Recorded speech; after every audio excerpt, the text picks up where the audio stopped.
Farah Maalim, wewe ni fala. Wewe ni fala, una akili. Wananikasirisha, ni mpumbavu. He's stupid. He's an idiot. How can you go to a microphone like this? You are not even a parent. You are not a human being. You are a demon. Hizo vitu zilihappen Rwanda. You are very stupid, Mr. Farah. Wacha nikutukane because you deserve it. You are idiotic. You are nonsensical. You are a murderer. You do not deserve to be a leader. By all means, Farah Maalim, I was shaking. I don't understand how you are still in office. You need to resign. It is going to be very bad for him. I genuinely, I just lost. You are a fool. If I met you, I would go to jail. I would punch you so hard. I don't know if you have children. We are all humans, and God. You are an idiot of the highest order. You are a murderer. If I were you, I would leave this country for at least 20 years. You are an idiot. And if I meet you, I will beat you. You deserve a punch on the nose. Farah Maalim, please resign today. I'm advising you. Do not wait for us to come for you. It will be ugly. Cool our tempers by resigning. Farah Maalim, do not attempt to go back to the building that is the Parliament of the Republic of Kenya. I repeat, Farah Maalim, stay in your house. I dare you to get into your car and attempt, don't even do, to go to the Kenyan Parliament. Try. Washenzi wengine wanasema ati Kasongo Ruto must go. Kuma nina zenu hao ambao wanasema hivyo. I know you're wondering now what next. I know that's the next question you're going to ask. How do we move forward? And right now, here and now, if God is my witness, I declare myself as a leader of opposition in Kenya, because we've not had an opposition since 2013. And the people that they are fronting as a semblance of opposition have always turned out to disappoint us. So I am now your leader of opposition, your de facto leader of opposition. And my second declaration is that on January 27th, we are going to have another public holiday. There is going to be another public holiday on January 27th. In January, we have given them. This is how we are going to move. This is the format we are going to operate, because we have to choke their money. Anytime we cause a holiday, because Kindiki Kizura used to wake up. Obese buffoon Fred Matiang'i used to wake up and declare a holiday whenever they feel like. Why can't us citizens do the same? We can do the same. Why am I being asked to comply with a police order or with a court order to appear in court, while the Inspector General himself, Douglas Kanja, while the DCI Director Mohammed Amin, they have been disregarding court orders. They have been disobeying court orders all their life. Why should I present myself so that they can go and kill me? So as your opposition leader, this is my first declaration. In our first act of civil disobedience, January 27th will be a holiday. Not going to work, not doing anything. No opening your shop, not doing anything. January 27th, that will be our first act. We have to choke their money. We have to leave CBD empty. Because anytime we want to go and protest and speak, which is now how it should be done, then they send police. They send hooded and masked thugs. Did you see they had a police truck, which has an non-existent police station? Meaning that if they arrest you, those people, you don't know where they are going to take you. You don't know even whether they are official policemen or not. So because they have refused us to go to the streets, we are going to protest at home. January 27th.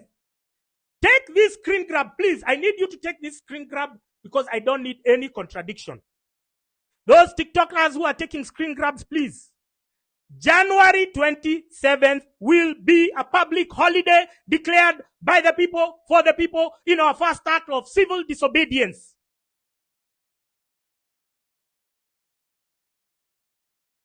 We have done it twice. because we did it on January 6th and we are going to do it on January 27th.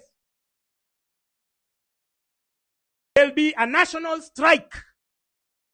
We are done with waiting for Francis Atwoli. The trade unions have also been captured. Francis Atwoli to declare strikes. We stopped. All the teachers, all of them have been infiltrated. The doctors, unions, the student leaders have been infiltrated. So we cannot expect these people to mobilize on our behalf because their leadership structures have been crumbled. They have been undermined. They have been captured. So it's us as a people to communicate amongst ourselves. And so we have declared January 27 a national strike day and a national holiday. So we have given them 2 in January. Now this is what will happen. Because our grievances are only 2. We only have 2 grievances. We are not beating around the bush. We are not wasting time. We are not, I don't know what. Listen to our grievances. Grievance number 1. President William Ruto to dissolve Parliament and Senate. And then to resign and hand over to a caretaker government. The caretaker government will be formed later, not by him. That is demand number 1. Demand number 2, or option number 2, scenario number 2, is Parliament to convene an emergency to impeach President Ruto, swiftly followed by an impeachment by the Senate, which will force Ruto out of office. And then Parliament can also go home, because why would they continue staying? Even them, they go home together. And we will leave the country in the hands of a caretaker government. It will be a multi-stakeholder. People from all fields will be represented. I have no interest to be there.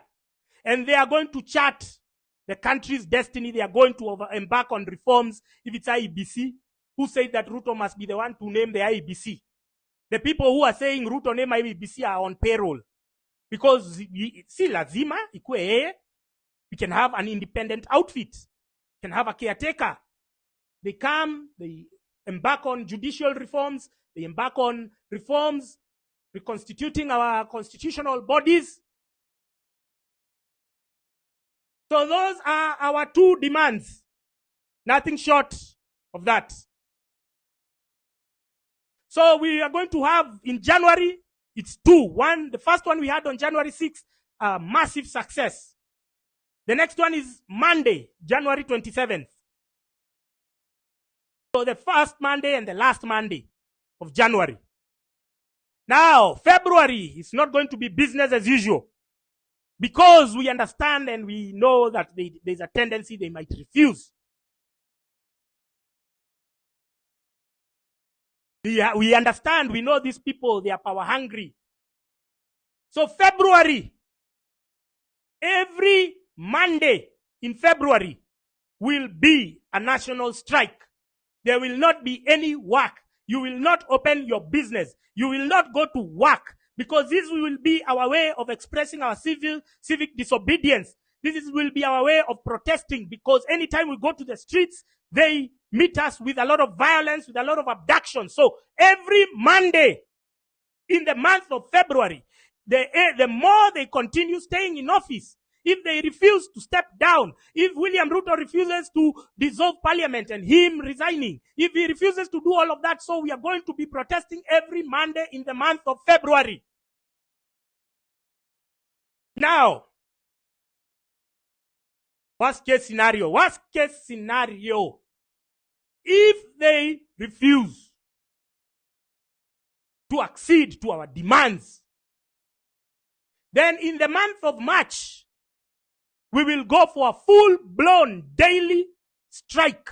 Not going to work, but no protesting, because you know protesting, they are going to meet us with violence. They are going to send their goons to abduct us. So we cannot follow that route. They have clearly shown us that that route is not plausible. So in the month of March, if they will not have resigned, we are going to be striking every day. We will not be going to work. We will not be opening our shops until he steps down. And wallahi billahi, let me promise you, that kind of a lockdown, that kind of a grind to the economy, this government will not even have money to pay the police. They will not have money to pay the military. Things will just start moving and happening. So please understand that the power is in your hand. What you have thought to be impossible can be achieved. We are slowly breaching the fear barrier. There is no longer fear now.